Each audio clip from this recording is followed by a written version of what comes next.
All right, you feather merchants. This story is going to be about the Chicago Police Department. And it was, I believe it was around 1968. I had finished my 3-year apprentice program with the ironworkers. And I saw in the papers where Chicago police were hiring. And I thought, well, I'll give that a try. So I went down there. I went through the whole testing process and everything. And one of the things that was interesting is when I was doing the testing. It was part of the physical. They wanted to take a 45-pound dumbbell and do a dumbbell press with either hand. And when I think back on it, I think it was eliminate any females from applying or pencil necks, But anyway, that's not about that. Anyway, I finished the testing process, and they told me that it would be about a month before they do the background.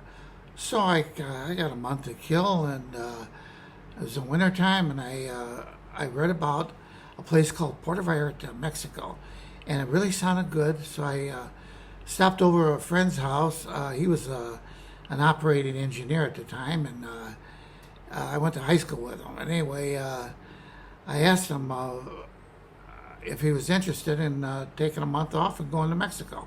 He said, yeah. So anyway, I had a Corvette and a pickup truck at the time.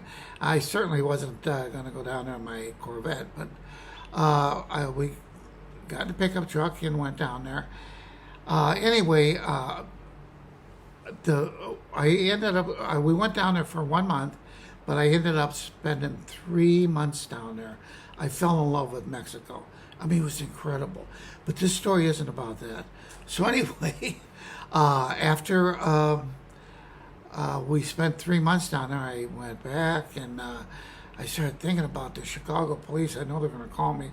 And sure enough, they call and they asked me if I was still interested. And I kept thinking about those trips to Mexico. I wouldn't be able to do that anymore. And as an iron worker, I'd have the freedom to spend my winters down there. So I told them no. And you know what? That was mistake number 2 that I made as a young adult. Mistake was number 1 was getting out of the Marine Corps. Mistake number 2 was not going through with the Chicago police. And there was other factors in play. I was concerned about the pay. Back then, they didn't pay police that much money, and not compared to what we were making as iron workers. I think they made about half. And as a result of that, many of them were on the take in Chicago. They had a bad reputation for that. So I didn't do it. And it was like, it was after I came back from Mexico.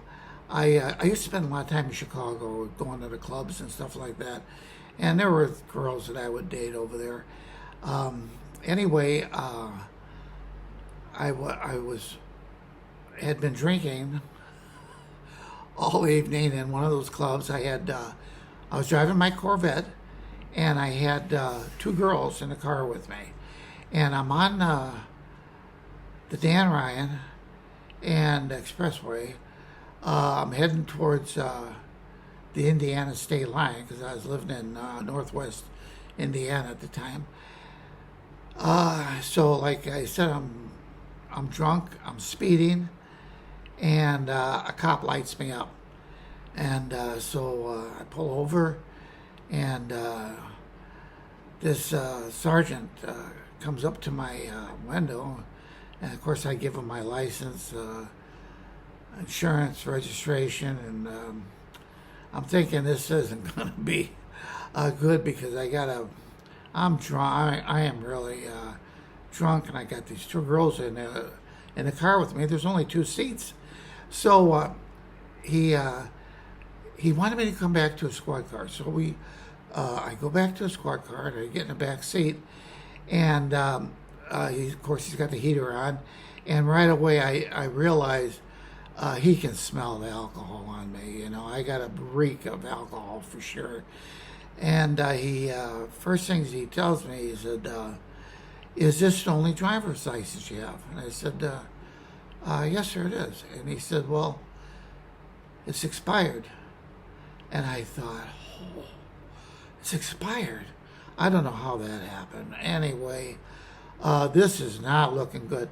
So the first thing I did, I asked him, I said, "Is there any way we can settle this here?" And he was, like I said, he was a sergeant, and he wore glasses because I remember him looking at me like this over his glasses. And he said, "How much money you got?" I opened my wallet, and I thought, this isn't going to work. I got $5 in my wallet. I mean, even 1968, $5 is not like big money or anything. So I told him, I said, "Sir, you're not going to believe this. All I have is $5. So he said, "Well, drop it on the seat, get back in your car, and don't stop until you cross the Indiana state line." I said, "Yes, sir." And I thanked him, And anyway, that was my first encounter. So it was about, I think maybe a year later, and I'm in Chicago, and I get stopped. I don't remember whether I went to a stop sign or whatever I did, but I get stopped by this cop. And one thing you would always look out for when you got pulled over by the Chicago police is if they pull out a notebook, well, you got time to think and talk. But if they pull out a ticket, you have no time for bullshit, right? He's going to write you a ticket. So this guy comes up to the window. I give him my license, insurance, and everything. And I look at he opens up the ticket book. And I thought, damn, this guy is no nonsense. He's real serious. And so I had to think fast. And I told him before he could put his pin on that ticket, I told him, I said, "Sir, do you think this is going to mess me up for the academy?"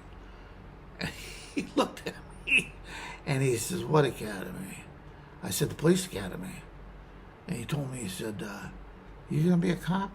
I said, "Yes, sir." He said, "You going to be an honest cop?" I said, "Yes, sir, I am." He said, gave me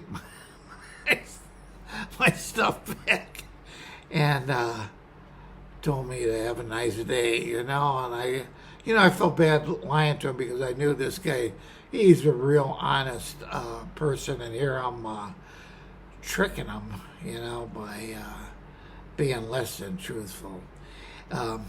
Anyway, another thing about Chicago, they were real corrupt there. The politicians, they've always been corrupt. I'm sure they are today also. But I remember what was a big thing back then is dead people voting. And for any of you feather merchants out there that don't think that dead people don't vote, in Chicago they do. And what's very interesting is people, when they die, they might be very conservative and have voted Republican all these years, and all of a sudden when they're dead, they vote Democrat. I never could understand that. But anyway, I'm getting close to my time limit, and I know there's going to be some liberal out there that as soon as he sees this, he's going to get his panties all bunched up and write me a bad comment, But anyway, you feather merchants, thanks for stopping by, and have a nice day. Okay, thanks.